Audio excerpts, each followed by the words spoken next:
Hello, welcome to our classes. I am Dr. K.K. Mishra. In this video tutorial, today I will be talking about the powers and functions of parliamentary system in India. And in the previous two video tutorials on parliamentary system in India, I talked about the elements and features of parliament and advantages of parliament. Here we will understand powers and functions of parliamentary system in India. All legislative powers of the federal government are vested in the parliament, as we have been studying it and we know it. Now, the laws framed in the parliament are enforced in the whole of the country. The Parliament of India is a bicameral legislature. This term, again and again is appearing. It consists of two houses, Rajya Sabha, Lok Sabha, and the President of India. That is how it is known as bicameral. Rajya Sabha is the upper chamber of the parliament, while Lok Sabha is the lower chamber of the parliament. The Parliament of India is a bicameral legislature. It consists of two houses, as we have been discussing, Rajya Sabha and Lok Sabha, and President of India. Parliament makes law with the help of its both the chambers. Laws passed by the parliament and approved by the president are enforced in the whole of the country. There are 10 defined powers of the parliament that we need to understand here, like legislative powers, executive powers, financial powers, constituent powers, judicial powers, electoral powers, and other powers. In the succeeding slides, we will be discussing these in detail. Now, let us talk about first legislative powers. All subjects in our constitution are divided among state, union, and concurrent lists. Means the subjects, there are 3 points we need to understand, are divided among state, union, and concurrent lists. In concurrent list, parliamentary law is overriding than state legislative law. Constitution also have powers to make law with respect to state legislature in the following circumstances. Number 1, when Rajya Sabha passes a resolution to that effect, that we need to memorize it. Number 2, when national emergency is under operation. Third, when 2 or more states request parliament to do so. Fourth, when necessary to give effect to international agreements, treaties, and conventions. And fifth, when president's rule is in operation. Number 2, executive powers. According to parliamentary form of government, executive is responsible to the parliament for its acts and policies. Hence, parliament exercises control by various measures like committees, question hour, zero hour, etc. Ministers are collectively responsible to the parliament. Third, financial powers. It introduces enactment of budget, scrutinizing the performance of government with respect of financial spending through financial committees, that is post-budgetary control. This is also termed as. Fourth, constituent powers. Example, to amend the constitution, to pass any laws required. That's how it has constituent power also. Judicial powers here includes 1. Impeachment of president for violation of constitution. 2. Removal of judges of Supreme Court and High Court. 3. Removal of vice president. 4. Punish members for breach of privileges like sitting in the house when the member knows he is not an eligible member, serving as member before taking oath, etc. 6th, electoral powers. It has its participation in the election of president and vice president. The members of Lok Sabha elects a speaker and deputy speaker from among its members. Similarly, members of Rajya Sabha elects deputy chairman. This we need to understand. Based on this, various questions may be asked in different competitive examinations. 7. Other powers. 1. To discuss various issues of national and international importance. 2. Imposing emergency. 3. Increase or decrease area, change names, alter the boundary of the states. 4th, create or abolish state legislature, etc. Any powers can be read from time to time.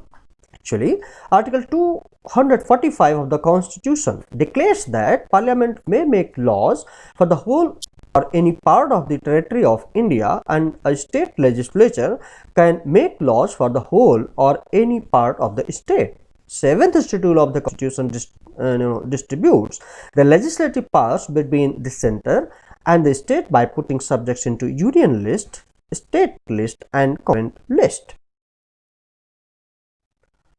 The center can make law on any of the subjects in the union list or in the concurrent list. The parliament can override the law of a state on a subject listed in concurrent list. In addition to these powers, the residuary powers are also vested with the parliament. The constitution also empowers the parliament to make law on a state subject in the following circumstances. 1. Rajya Sabha passes a resolution supported by 2/3 of the members present and voting. 2. When a proclamation of emergency is in operation. 3. When two or more states make a joint request to the parliament. 4. When it is necessary for parliament to implement any international treaty, agreement or convention. 5th. When president's rule is in operation in the state. Now, executive powers and functions. In India, political executive is a part of parliament. Parliament exerts control over the executive through procedural devices such as question hour, zero hour, calling attention motion, adjournment motion, half an hour discussion, etc.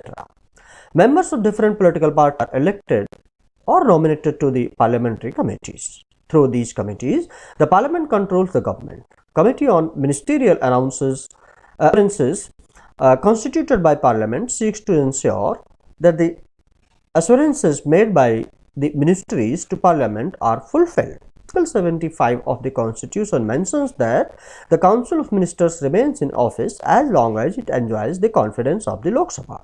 The ministers are responsible to the Lok Sabha individually and collectively. Lok Sabha can remove the Council of Ministers by passing a no confidence motion in the Lok Sabha. Executive powers and functions, in fact, continued here. Apart from that, the Lok Sabha can also express lack of confidence in the government in the following ways. This is understand. First, by not passing a motion of thanks on the President's inaugural address. 2. By rejecting a money bill. 3. By a censure motion or an adjournment motion. 4th, by passing a cut motion. 5th, by defeating the government on a vital issue. These powers of parliament help in making government responsive and responsible. Financial powers and functions. Parliament enjoys the supreme authority in the financial matters. Executive cannot spend any money without parliament's approval. No tax can be imposed without the authority of law. The government places the budget before the parliament for approval. The passage of the budget means that the parliament has legalized the receipts and expenditure of the government. The Public Accounts Committee and the Estimates Committee keep a watch on the spending of the government. These committees scrutinize the account and bring out the cases of irregular, unauthorized or improper uses in public expenditure.